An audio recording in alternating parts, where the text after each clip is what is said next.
প্রচেষ্টা চ্যানেলে সবাইকে স্বাগত। আজকে দেখাবো যে আমার গাছগুলো এই এপ্রিল মাসে কেমন আছে। ছাদের একটা সাইড আগের দিন দেখিয়েছিলাম, আজকে অন্য সাইডের গাছগুলো দেখাবো। এটা হচ্ছে লেবু গাছ আর এটা সবেদা গাছ। দেখছেন আবার নতুন পাতা এসেছে। এই গাছটাই কিন্তু পুরো কালো হয়ে পাতাগুলো আমার এই নারকেল গাছতলায় থাকার শীতে বিশ্রী অবস্থা ছিল, এখন আবার নতুন করে গ্রোথ নিচ্ছে। আগে আমি ফল গাছে সেইভাবে কেয়ার করতাম না, কিন্তু এখন আমি ধীরে ধীরে এবছর থেকে ফল গাছে সেই কেয়ার করা শুরু করেছি। এইখানে 2-3টে ফল গাছ আমার আছে, আর তারপরে এইখানে দেখুন কিছু কিছু ফুল গাছ নতুন করে কাটিং করে আবার তৈরি হবে। তাহলে সব রকমের গাছই কিন্তু বাগানে রয়েছে। তো সেই সব গাছকে আলাদা আলাদা করে বারবার খাবার দেওয়া সম্ভব নয়, তাই আমি গাছগুলো খাবার 3টি সময়ে 3 ভাগে ভাগ করে নিই। যেমন শীতকালে একরকম খাবার দিই।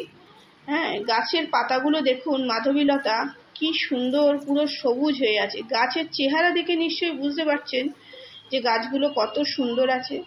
ছাদের গাছ তো, সেই জন্য বেশি বড় করা যায় না, একটু প্রুনিং করে গাছগুলো ছোট রাখতে হয়, নইলে ঝড়ে পড়ে যায়। তারপরে রাখা অন্যান্য গাছ, অনেক রকমের গাছ রাখা যায় না। এটা একটা কাটিং থেকে চারা আমি এক জায়গা থেকে নিয়ে এসেছিলাম, কি সুন্দর গ্রোথ হয়েছে। সেপ্টেম্বর মাসে এনেছিলাম, বর্ষাকালে পুরো টবটা ভরে যাবে। একটা ছোট্ট ছোট্ট রঙ্গন। তো যাই হোক, এখানে একটা পেয়ারা গাছও দেখছেন, পেয়ারা গাছেও কিন্তু ফুল এসেছে। প্রথমে বলি যে শীতকাল যেই চলে যায় তখনই গাছে শীতকালের ডরমেন্সি পিরিয়ডের পর, মানে মোটামুটি আমি জানুয়ারি মাসে প্রত্যেকটা গাছে একবার করে ভার্মি কম্পোস্ট, হাড় গুঁড়ো, শিংকুচি, তারপর সমস্ত রকম মিক্সড খাবার কিন্তু ফল গাছগুলোতে দিয়ে দিই। আর সবজি গাছে কিন্তু খুব বেশি কেয়ার লাগে না, কিচেন কম্পোস্টে গাছ বসিয়ে দিলাম, অল্প একটু ভার্মি কম্পোস্ট মাঝে মাঝেই দিতে থাকি।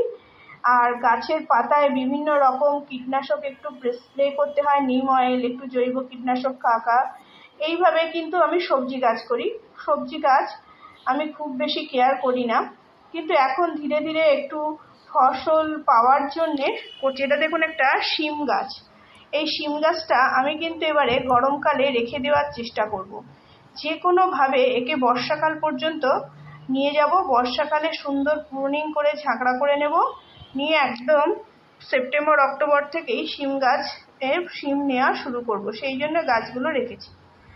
পুরো বাগানটা দেখুন পুরো সবুজ হয়ে আছে। বাগানে কিন্তু এখন বড় গাছের নিচে ছোট গাছগুলো রেখে দিতে হবে। প্রথমেই বলি, গোলাপ গাছে আজকে কিন্তু আমি যে খাবারটা দেব সেটা হচ্ছে একটা লিকুইড খাবার। এটা পটাশিয়ামের সোর্স, কলার খোসা ভেজানো জল। আমার গোলাপ গাছগুলোর চেহারা খুব খারাপ হয়ে আছে, তাই মাটি শুকিয়ে গেছে। এটা কিন্তু আমি আজকে দিয়ে দিচ্ছি গোলাপ গাছের গোড়ায়। বিকেলে পাতা কুঁকড়ে যাচ্ছে বলে আমি কীটনাশক স্প্রে করেছিলাম, তো আবার আজকেও বিকেলে স্প্রে করব, দেখব বাঁচানো যায় কিনা। কোনো সময় গরম, কোনো সময় আবার বৃষ্টি। এই রকম ওয়েদারে বারবার গোলাপ গাছে একবার মাটি শুকোচ্ছে, একবার ভিজছে, একবার বৃষ্টি হচ্ছে, বিভিন্ন রকম প্রবলেমে কিন্তু আছে এই সময়টা।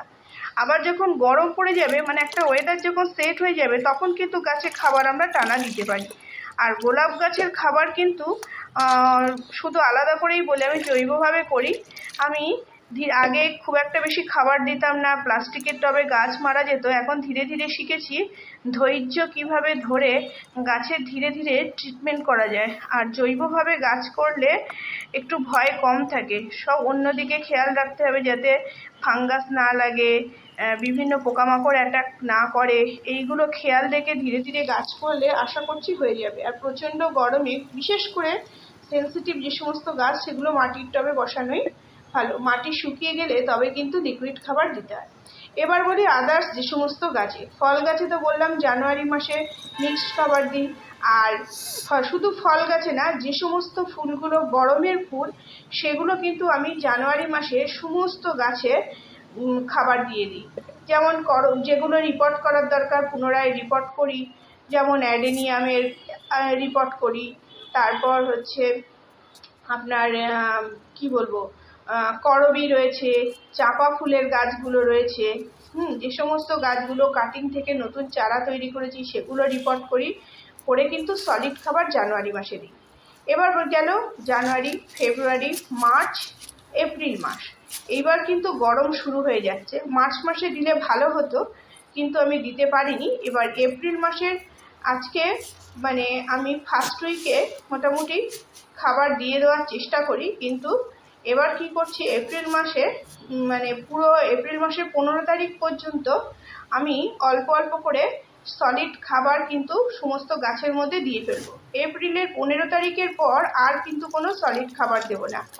প্রত্যেকটা গাছে নিমখোল, প্রত্যেকটা গাছে নিমখোল দিয়ে দিয়েছি, ipsum salt, humic acid, seaweed, সব এগুলো দিয়ে এই অল্প অল্প করে আমার গাছগুলোতে দেওয়ার চেষ্টা করছি।